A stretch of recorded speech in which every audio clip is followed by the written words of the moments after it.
Nós estamos em um importante estudo sobre o livro de Ruth, porque para a Igreja renascer em Cristo, para o mover apostólico de Cristo na Terra, o ano de 2019 é o ano apostólico de Ruth. E é uma história fantástica, com muitos valores, com muitas promessas, realmente nos ensina o que é o resgatador, muitas figuras de Jesus Cristo, muitas experiências que nós vamos viver de bênçãos com base nesta história, nesta palavra viva. Nós já falamos bastante sobre o momento de Ruth, sobre o período dos juízes, sobre a escolha, a decisão dela de ir com Noemi para Israel, sendo moabita, consciente de que era uma estrangeira, e vamos nos aprofundar sobre esse assunto nesta aula. Na última aula, nós falamos da origem de Moabe, esse povo a qual havia uma série de maldições, sentenças, porque que eram excluídos da comunhão com Israel, e a origem começou do medo de Abraão, que acabou levando Ló consigo, aí Ló escolheu morar em Sodoma, e aí toda essa bagunça, depois da destruição de Sodoma, ficou ainda pior, porque Ló acabou se deitando com as suas filhas, que o embebedaram, e ele bêbado, acabou praticando um incesto com elas, e as duas filhas deram origem a dois povos amaldiçoados e que se tornaram também inimigos de Israel, Moabe e Amon. Então o povo de Moabe nasceu de um incesto na família de Ló. Então nós vamos entender hoje as maldições de Moabe. Por que Moabe era considerado um povo maldito? E vamos ver em vários momentos da Bíblia que esse relacionamento com Moabe sempre tinha alguma ligação com maldições. Mas quero já lhe avisar que em Jesus Cristo todas as maldições são quebradas. A palavra fala em Colossenses 2, versículo 13 em diante, que ele levou na cruz todas as nossas pendências, tudo que era prejudicial, todos os nossos pecados, erros, todas as nossas maldições. Jesus Cristo levou na cruz do Calvário e triunfou sobre todos os demônios. Então vamos ler Deuteronômio 23, versículo 13, diz assim: que nenhum amonita ou moabita entrará na Assembleia do Senhor, nem ainda a sua 10ª geração entrará na Assembleia do Senhor eternamente. Então havia uma lei de Moisés para aquele momento de Israel, proibindo a participação de amonitas e moabitas em qualquer tipo de reuniões para tomada de decisões, reuniões religiosas, vamos dizer assim, cultos, o serviço espiritual e também participar do exército de Israel. Era comum alguns estrangeiros acabarem fazendo parte do povo de Israel, até se convertiam, usava-se o termo prosélito e assim por diante. Mas o que acontece é que este povo especificamente estava proibido de participar de qualquer reunião israelita, de qualquer Assembleia do Senhor. E isso ficou evidente por uma situação que aconteceu no período de Êxodo, no período em que o povo saiu do Egito, foi para a terra prometida, foi um período de 40 anos e algumas coisas aconteceram para até influenciar algumas leis de Moisés. O texto de Neemias 13 explica muito bem o porquê que os amonitas e os moabitas eram amaldiçoados e não podiam fazer parte da comunhão de Israel. Diz assim: naquele dia se leu para o povo, no livro de Moisés, achou-se escrito que os amonitas e os moabitas não entrassem jamais na congregação de Deus, porquanto não tinham saído ao encontro dos filhos de Israel com pão e água. Entretanto, assalariaram contra eles Balaão para os amaldiçoar, mas o nosso Deus converteu a maldição em bênção.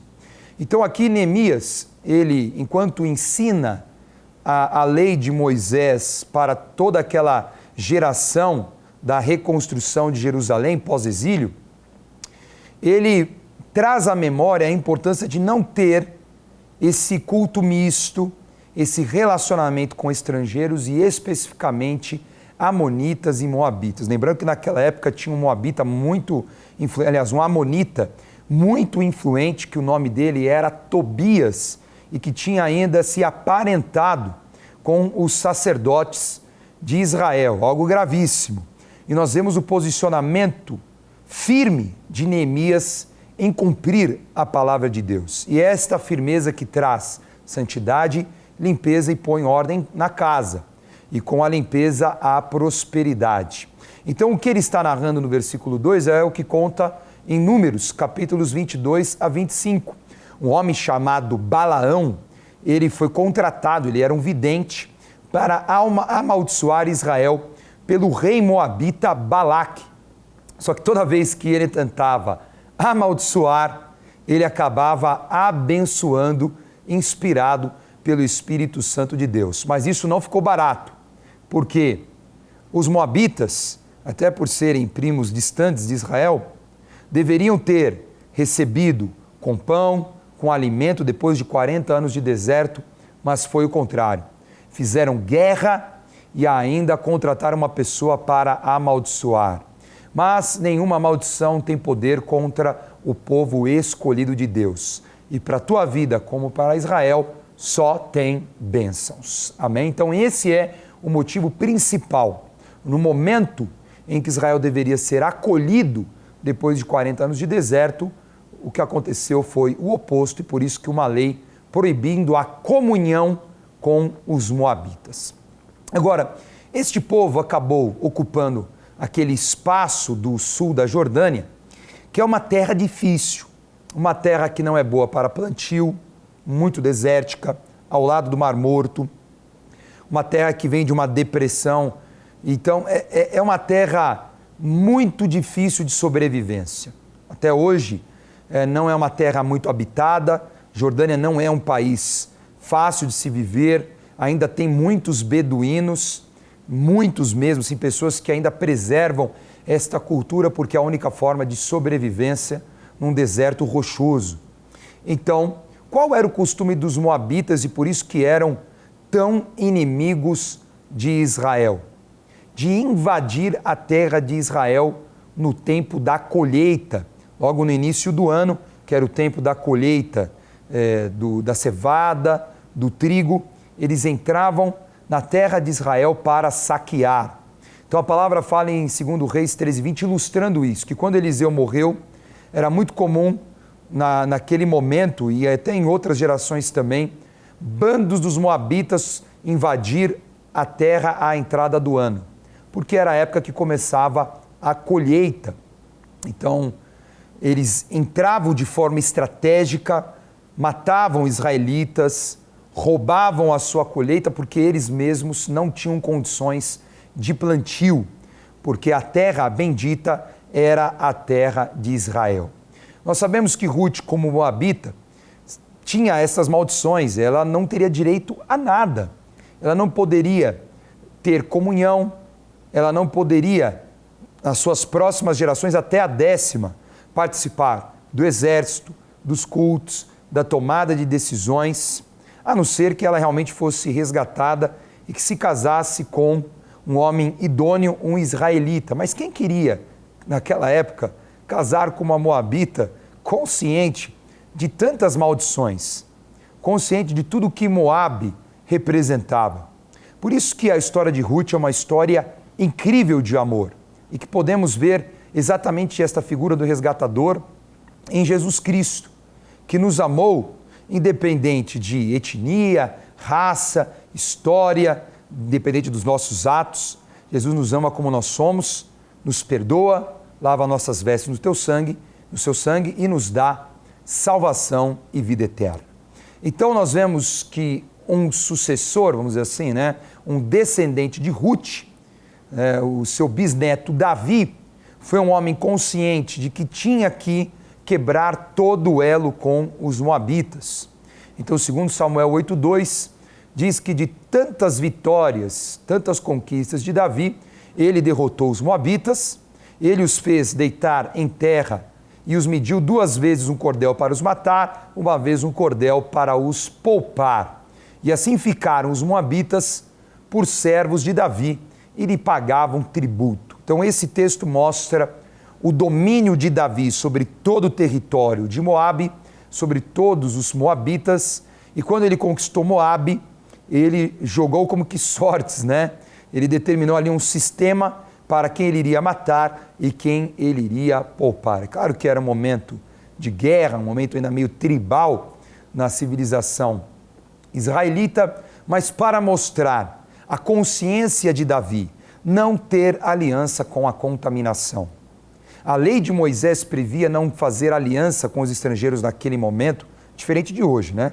Mas estamos falando naquele momento, não ter aliança com os povos da terra para não se contaminar com os costumes destes povos, de prostituição, de idolatria, de perversão. Então era uma forma de proteger Israel. É aquela máxima, é melhor prevenir do que remediar.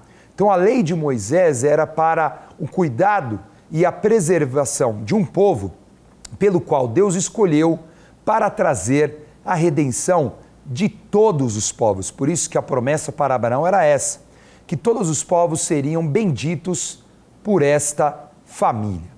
Agora, Salomão, que era o filho de Davi, não teve a mesma consciência. Salomão acabou se misturando com moabitas, sendo já velho. Suas mulheres lhe perverteram o coração para seguir outros deuses, e o seu coração não era de todo fiel para com o Senhor seu Deus, como fora o de Davi, seu pai.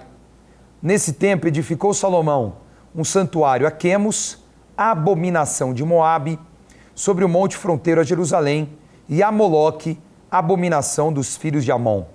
Assim fez para com todas as suas mulheres estrangeiras, as quais queimavam incenso e sacrificaram a seus deuses. Então, a forma de Salomão estabelecer o seu domínio naquele período e ser tão poderoso eram as alianças políticas. Ele acabou se casando com muitas princesas de outros povos para estabelecer o seu domínio político, diferente de Davi, que foi conquistado pela força. Então Salomão acabou se contaminando com as malignidades dessas mulheres. Ele já estava com avançada idade, aquela coisa, né? Já deixa rolar tudo, já não se preocupa mais, já meio cansadão, deixava tudo rolar, deixava os netos fazer o que queriam, e as suas mulheres, também mais jovens, para agradá-las, ele permitiu que as suas adorações imundas fossem praticadas em Jerusalém. Então nós vemos aí uma grande contaminação que trouxe destruição para Jerusalém. E o que aconteceu?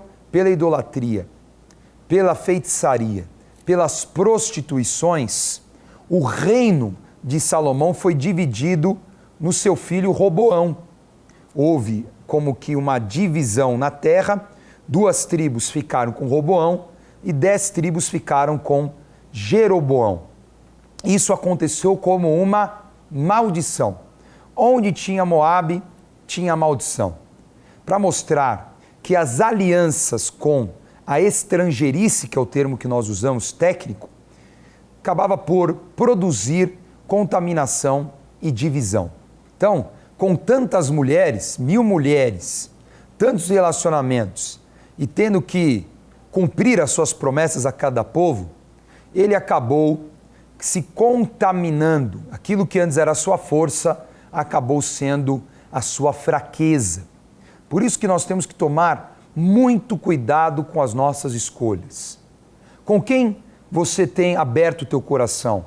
Com quem você tem se relacionado? Você está abrindo os teus tesouros para quem? Para um servo de Deus ou para aquele que tem os costumes deste mundo? Por isso que a palavra fala que não há comunhão entre luz e trevas. Uma decisão precisa ser tomada. E a decisão de Ruth, que tinha origem nas trevas, como muitos de nós, foi ir para a luz. Ela decidiu ser povo de Deus. Ela queria acabar com aquela maldição de Moabe.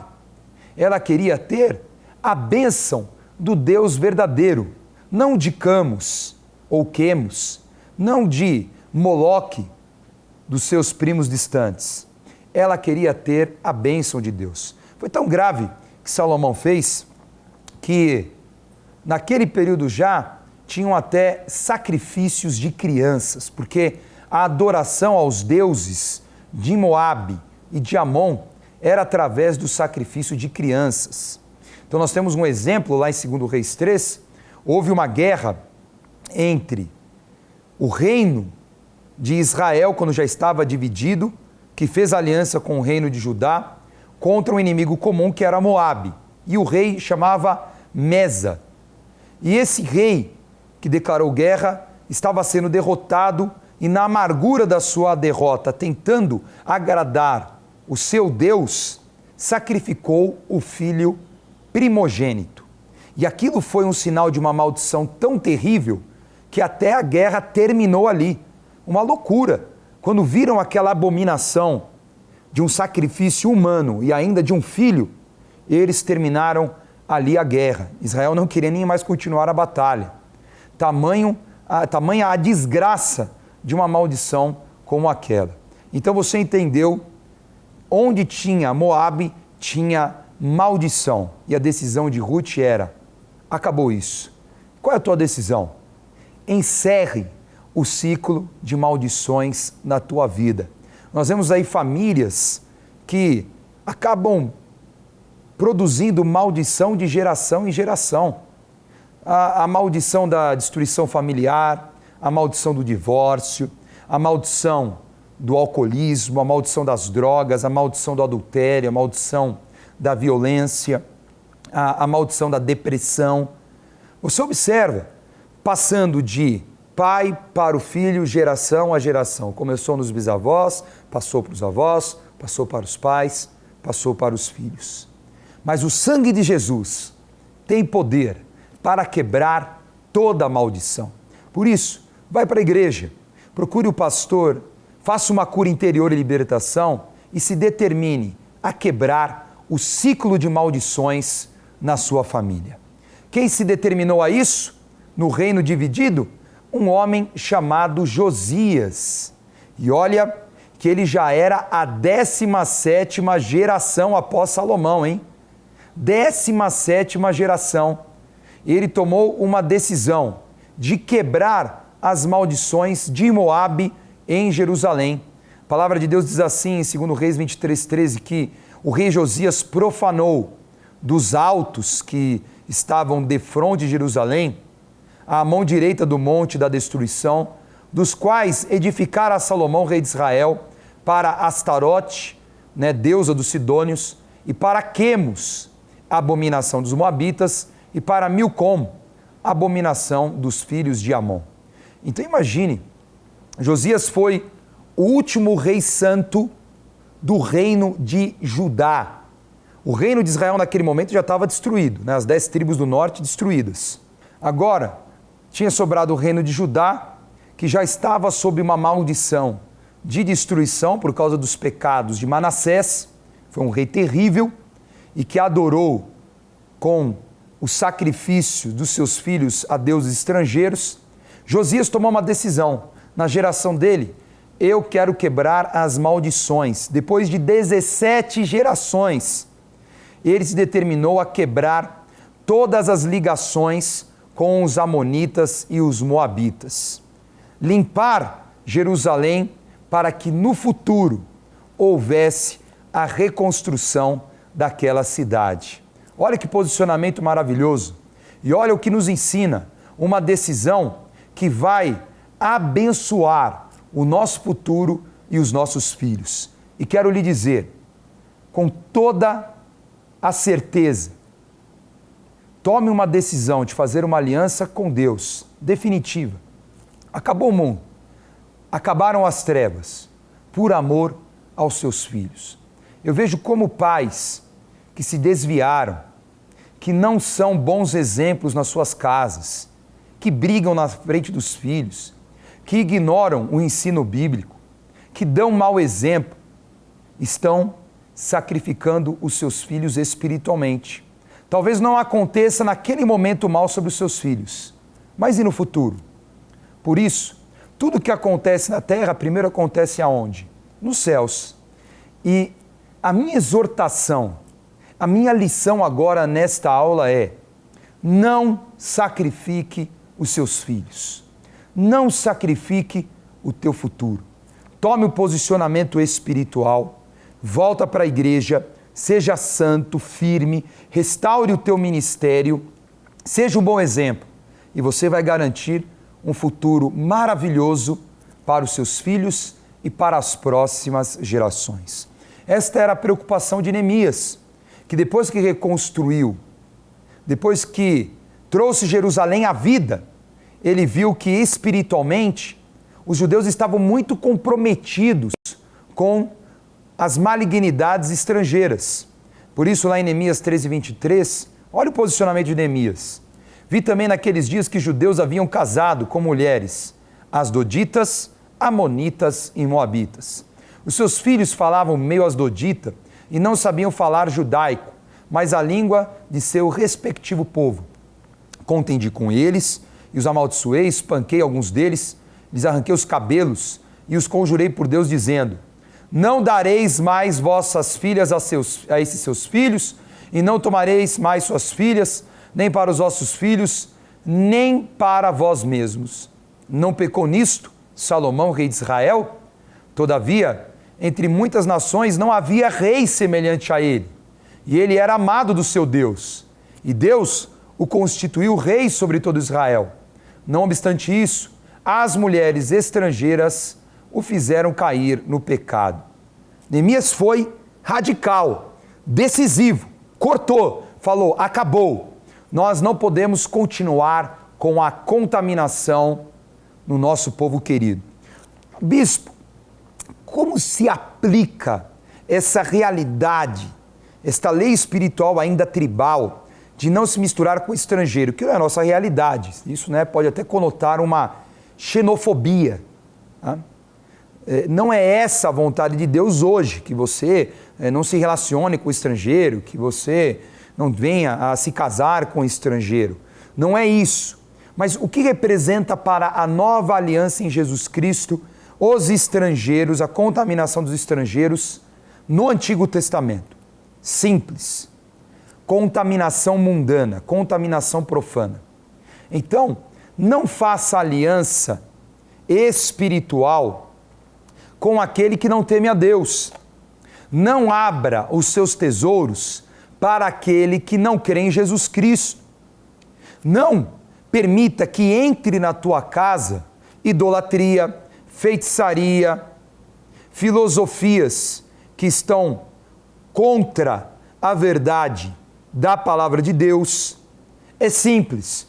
Toda contaminação deste mundo tenebroso, toda contaminação religiosa, tudo que vem para trazer destruição para dentro de casa, diga não. Não faça aliança, não aceite. Esta é a tua palavra. Aqui está a vida abundante. Qualquer coisa fora desta palavra, diga não, não faça aliança com Deus vivo e você será feliz. Então essas são as maldições de Moabe que Ruth rejeitou e quis as bênçãos de Israel. E na próxima aula eu vou te ministrar sobre a prosperidade de Ruth.